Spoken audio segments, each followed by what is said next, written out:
Welcome to the Expert Authority Coach podcast, the one-stop spot for entrepreneurs, coaches, authors, and business owners just like you who are ready to rise, shine, and finally be seen as the go-to authority in their field. I'm your host, Christine Blosdale, also known as the Expert Authority Coach, and my mission is to help you build a magnetic brand, grow your visibility, and turn your expertise into real, lasting influence and income. If you want to dive deeper, head on over to my website, expertauthoritycoach.com, where you can explore all the groovy stuff that I've created for you. And you can even book a free discovery call with me. I'd love to hear from you. Once again, head on over to expertauthoritycoach.com to book that free call today.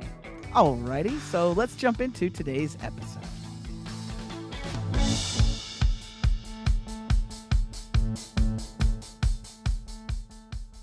Hey, welcome back to the Expert Authority Coach podcast. I am their Expert Authority Coach, Christine Blosdale, and I am so excited to have on the show. You know what's really cool is with my guest, I got to be a guest on her incredible podcast called Turmeric and Tequila. I know it's an odd combo, but it's turmeric and tequila that I was a guest on, and I just fell in love with her. She's just such an amazing human being. I thought we had to get her on this podcast. Kristen Olson, and she is the founder and owner of Alliance. KO Alliance, like a knockout alliance, and the host of Turmeric and Tequila. And let's get you in here. Hello, girl. How are you doing? Let's go. Hi, I'm happy to be here. I'm happy to reconnect. I appreciate you coming on my show and bringing the energy. And now we get to wrap on your show. So let's go. Yes, girl. So tell the listeners and the viewers who are watching on YouTube a little bit about your journey, and especially I really like because I'm a freak. I love podcasting. I love creating podcasts for my clients. I love guesting on podcasts. How did you get your podcast put together? Yeah, well, actually, it's a kind of a perfect lead up for the background too. My entire world has been a pretty random journey from the get go. Longtime athlete, oldest of four. I have three younger brothers, so we played everything. Two active parents. Dad played football at San Diego State. Mom was a swimmer. Yeah, blah, blah, San blah. Diego State. Okay, California. I went to college. Yeah. Oh, seriously? Yeah. No way. Yeah. Okay. Well, I don't know if it was. That's so crazy. That's wild. I wonder if you guys were there at the same time. Anyways, we won't go down that rabbit hole, but yay. See, it's a thing. Or I'm sorry, San Diego State. This is how you know I didn't go there. And if I mess it up, I know it's like a major sin. But played sports forever. I played D1 lacrosse at George Mason University, way more important than the California schools. And upon graduation, tore my ACL my 5th year, and I was like over having a coach. So I was oldest of four. My parents weren't like, they were obviously hands-on, but like not, I was kind of like a free spirit, but I got my stuff done. So as soon as I graduated, I was like, I'm done. Like, I'm going to be an entrepreneur. We're going to figure this out. It doesn't matter if I'm living under a bridge. Like, I'm done having a boss. Right. So I started a lacrosse company, doing all things lacrosse, camps, tournaments, team sales, anything to help the Colorado market, it was really small back in the day. Long story short, we started to get pro teams. It started to pop off, and it was really expensive. And I loved that I happened to be this Colorado public school kid that happened to have lacrosse. I walked onto a D1 team, eventually got a scholarship, but lacrosse changed my life, and I wanted every kid to have that opportunity way before the combo of diversity, inclusion, and accessibility or anything. But I started to write to companies saying, listen, I'm in Colorado. We've got this quote unquote lucrative audience, come sponsor us, do this. So one of our first partners were Cliff Bar. They would like pay us, give us product. We would go into schools, like elementary schools. I would get to teach all the kids at the field day with the parents there, some lacrosse. We brought them Cliff Bars. It was healthier than popsicles, saved the school some money. It was like this win-win. So fast forward, I got into CrossFit, and then I got into same kind of thing. People disconnect on how do companies work with athletes? How do we make money, make this make sense, facilitate opportunity for athletes before Instagram socials. And I then started KO Alliance, where I started connecting, basically formalizing what I have been doing for over 20 years, where it's like aligning strategic partnerships, doing creative strategy. And then as health and wellness popped off, I was like, okay, we got a lot of humans saying a lot of things. Not a lot of it's the truth.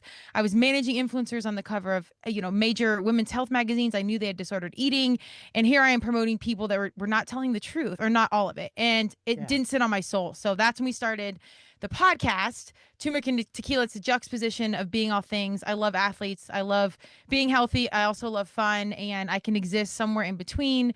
And I just want to, gracefully disrupt status quo, because usually I'm, running through the wall 100 miles an hour trying to change things. But we're gonna do it one convo at a time with humans like you. So that there's the short version. Oh my God. Well, what I love is is that entrepreneurial spirit that you had, and really at a young age. And I find that a lot of women who have their own business, their own companies or businesses, or let's say in their service industry, like a coach or a consultant, we've been entrepreneurs like from the get go. I still Yeah. remember getting that tingling, fun feeling in my stomach when I was a kid, just even selling lemonade or cookies or in Yep. front of my house, or I got to the point I was one of those kids that's like I looked at my toys and I would go, these dolls don't resonate with me anymore, and but I don't want to throw them away because I know my parents.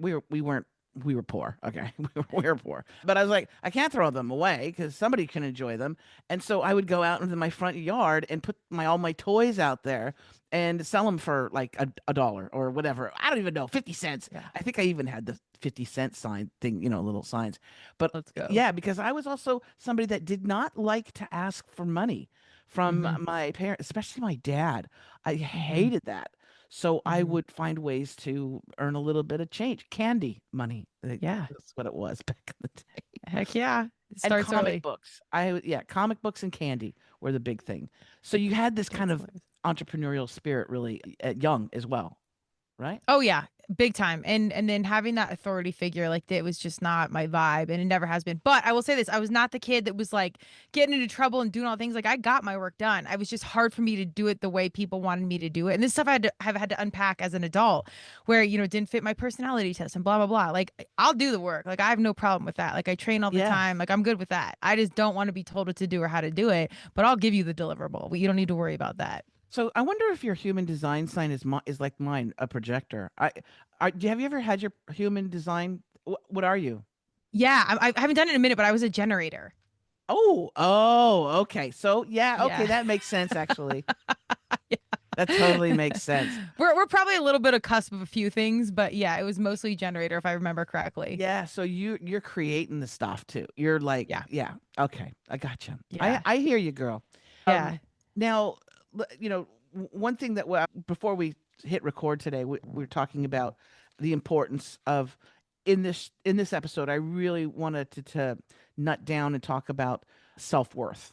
In my line of business, probably the biggest obstacle is, and it's with the women. Hmm. I have male clients, and I never have to go through that phase or exercise of giving, working with them on their confidence and boosting their morale, as like, you deserve to be successful, and you deserve to be heard, or write that book and have that stage. You deserve to have that stage. With men, a lot of times that's not a problem. They're like, yes, I know I deserve that, and yes, Yeah. I'm very accomplished in my own world. But with women, a lot of times we have that issue. So can you address that, this concept too, about, or the lack of self-worth that a lot of women in business who are very creative, and they Yeah. want to have their own business, but they're missing that one piece. Yeah, it's a layered conversation, I believe, and it's come up a lot in my world lately around are young women, and like how my friends, I don't have kids, but my friends that have kids, like how they're having certain teachers and coaches in their lives, and like how do we establish this early. And I'm passionate about it for all people, but particularly our young people, because our young humans are in a space where they are exposed to way more than we were and will continue to be, with social media and access to intel that we didn't have early on. And the only way, I believe, to combat that or really have them protected is their own self-worth, and them being in any situation being able to choose themselves. You can try and control the teacher or the parent or the social media or the coach, but the reality is they're going to find access to anything, and it's going to be in their world in some capacity. So I'm just so Yeah. passionate about arming that confidence or those conversations early on, so they know when those situations do come, they can choose themselves very consciously. And it's a hard skill to develop. I don't think, I mean, I've done a lot of work on this. Being an athlete, I was very confident on the field. We learned some of these life skills early. And then off the field, I had to really unpack it as an adult, because I was confident in my business. Like I had proof of concept and blah, blah, blah, all these business terms. But like the things I did worked and they worked very organically. And I always felt like universe was looking out as much as I will take credit on some things. I was, a hard driver and I had very unique talents and vision and blah, blah, blah. But some of that athletic confidence carried over was like, I don't care. I failed way in stadiums in front of people. Like if someone hates my business idea, like I don't really give a shit because it's not Right. that big of a deal to me, even though it was. So I had that advantage of like that athletic skill set. But for people out there, I always say, take time to check in because your self-confidence or self-worth can waver over time. As we were kind of speaking before we recorded, if a narcissist comes in your life or there's a relationship that slowly starts to chip at you, even though you're a strong human, I'm very big that like no matter who you are, where you're at, if your environment and the humans around you are off, you will eventually become off. And whatever off means, like a narcissist, Yes. a Yeah. hater, negative, it comes at you. So it's a long convo, but basically you just need to really have that self-awareness and then have those tools to check in of like, how do I need to adjust and get back to my authentic self and know my worth?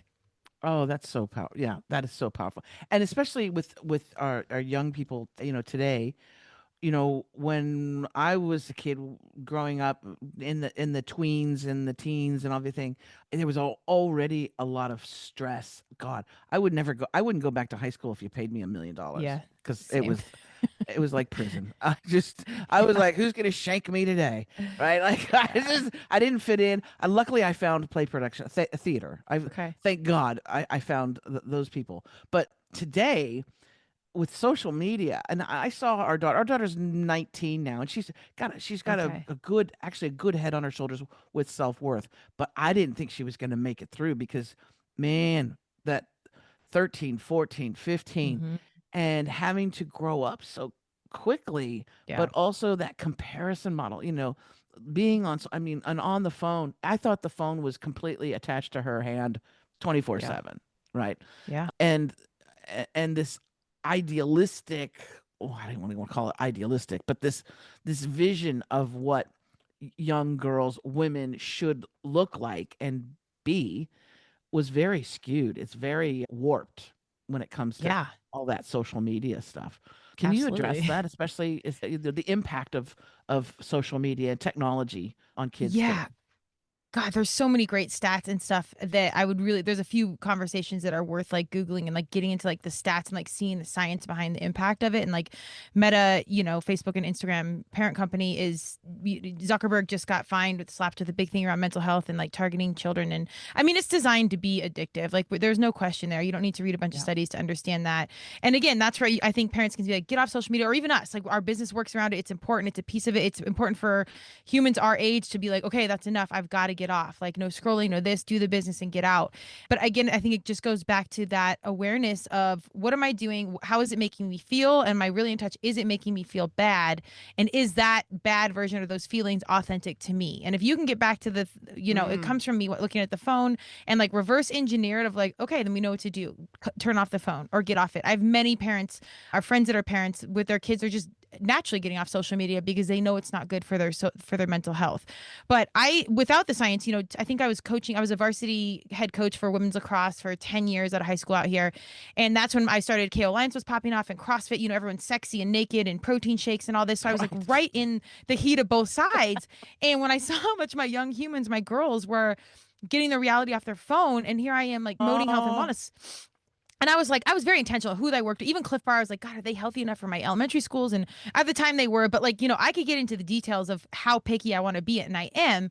That being said, you can only control so much. But that's when I really started the podcast and started thinking of like, okay, if I'm going to do marketing, we got to start telling the truth on like what is real, like what are these filters, what is this? And it was right around like 2010, 2000, I'll say 20ish, like those 10 years where people didn't really understand how filtered things were. Now our kids kind of get it and they know, how much things are yeah. manipulated and like the Kardashian surgeries and all this. But back then it wasn't. And again, I was working with notable influencers that you probably know and knew the back end of what was going on, but yet they're on the covers and they're idolized in this. And my soul didn't feel well because we were those young girls of like, I know I could never look like that. And I was a fit human doing lacrosse and I was confident, but I always had, body insecurities or Right. like, do I have friends? And I don't know, like all the insecurities that you still kind of even carry as an adult were there. So to me, it was just always about getting back to the truth and not putting that on society because the world's always going to do what it's going to do, but getting back to me and having that conscious conversation of like that check-in awareness and like what's making me feel off and can I eradicate it? Oh yeah, and well, if you have had a teenager, especially a girl, but our boy was also addicted to the device. For sure. But you can see you'll be able to know how bad it is when if you take that device away from them. Yeah. We had Yeah. to at a point. I don't know, something that she did. I can't remember what she did. That thing, maybe she like ran, not, she didn't run away, but she did something naughty, and we were like, okay, your phone, you can't have your phone. She lost her marbles, she lost her mind, like she was I believe she it. was just like, because that's how important it is. Yeah. And then I remember, I think it was on TikTok or Facebook or something, and a woman was saying, my 11-year-old wants a phone, and she was asking the internets, the world, should I give her one? And I'm like, everybody. I looked at the comments, and just about everybody was like, please, please don't. Yeah. It's so young. Here in Australia, they just recently, just a few I saw months this. ago, passed legislation that they're saying kids under 16 cannot have access to these social media platforms. Yeah. And which I at first I thought, oh, I don't know if that's, I thought it was gonna impede the adults having access to it. It hasn't. But I think Okay. it is actually, I think it's a good thing. I really do. Is it? I was gonna say I have so many questions on that, but I'm here for. I don't know about like church and state. Do we want government controlling what I we do on the? know. But on the flip side, like, do I want our kids on it? No, I'm in the business. I can tell you firsthand. There's nothing you need to see there, and you could even compare it honestly to like the name, image, and like it's NIL for like monetizing or allowing our young humans in collegiate sports to make money. Where I want that. I don't want the schools paid anymore. But right off the bat, you're making a very pure love for the game a business situation, and it changes like that. So Right. it's like good and evil with both of them. And I don't know, that's to tie it back to the self-worth. Like this is our changing world. Like love it or hate it, this is where it is. You got to have some life skill for personal advocacy to like know that worth and arm yourself with boundaries and intel and self-protection. I love that. I love that. And as solopreneurs and women in business, one of the most attractive things, and I don't mean attractive like physically or sexually attractive, but attractive, what will magnetize those, potential clients or customers to you, to your brand, to your business, to the services that you offer, is a confidence. It's not Mhm. ego and it's not arrogance, but it's a confidence in yourself. And I think that confidence ties into that self-worth, where you're like, you know what, I'm really good at what I do. And I Mhm. can tell with what you're talking about, not only your athletic career, but then your business, career, and now as a podcaster of a cool show, you have that confidence. And I want to see more of that, and us also helping young women and helping other women in business rise up. I think that's really important. This idea of scarcity is kind of, that's a an old dying framework, I believe. So I think Completely that agree. whole idea of helping each other rise up is going to be really important moving forward, especially. Oh, I could not agree more. And it's funny because like everyone has a podcast. I think there's like 2 million podcasts. I gave a whole speech on this. And then, but like 2% have more than like 15 shows. So it's like, it's really not enough, but there's billions of humans. So even if there's like a billion podcasts, there's still more than enough to go around. And as you said, like it's community, it's a tool, it's all these things. But I always like to tell people, there's always room for that mindset of abundance and that confidence.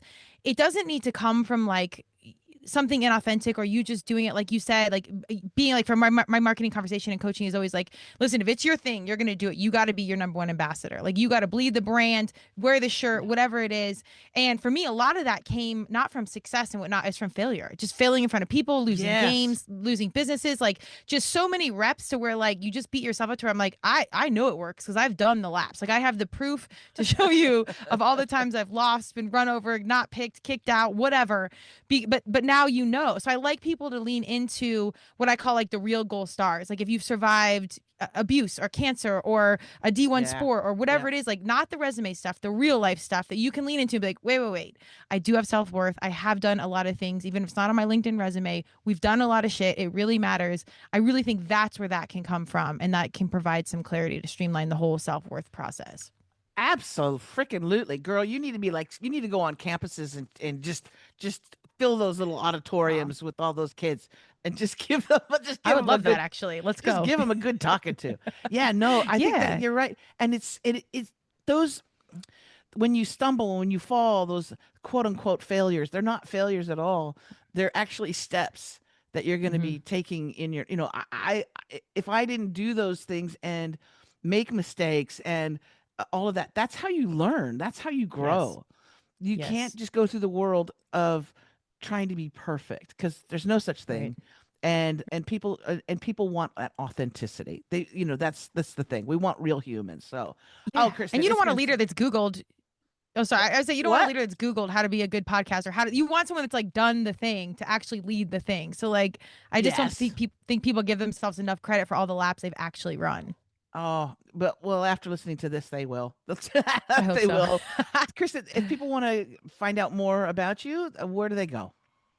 Yeah, check me out. I'm on all the socials like you. We do all the things to be visible. As you noted on my podcast, you got to be out there, be seen, or you won't get hired. But I am on YouTube, Instagram. My personal Instagram is at Madonna's Hero. I'm a huge Madonna fan, so we had to poke the bear there. And then Kristen KO Alliance is at KO Alliance. Turmeric and Tequila is Turmeric Tequila or turmericandtequila.com. If you get to any one of those, you'll find all the rest of them. Or if you just Google Turmeric and Tequila, we're kind of everywhere, so we'll pop up. So come Well, hang out, come join us. we'll definitely put a link in the show notes for the podcast and also for your website as well, so people can reach out to you. And if you do reach out to Kristen, please tell her, say, "Hey, I heard you on the Expert Authority Coach podcast, and I was real excited about what you said. Can you come and speak to my wonderful students or my women's group?" I think it's Yes. just important, and to remind people, that's what you're doing. You're reminding them of their self-worth, and I think that's so valuable. So thank you, Kristen, so much Absolutely. for being with us today. I really appreciate it. And thank you, wonderful listeners and viewers, for being with us today. If you enjoyed this show, make sure you share it. Don't be stingy.